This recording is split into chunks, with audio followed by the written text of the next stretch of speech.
How to fix New World connection error on Windows. 1. Log out and log back in. 2. Change the region you're connected to. 3. Restart everything, from your computer to router. 4.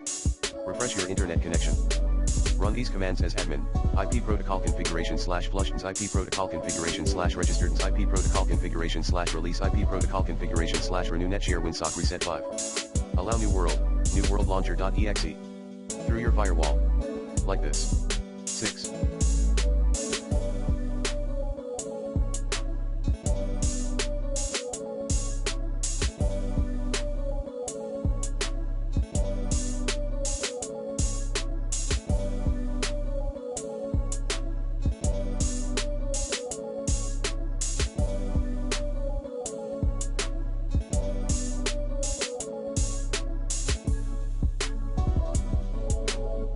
Update your device drivers using the recommended Avast driver updater in this video guide. 7.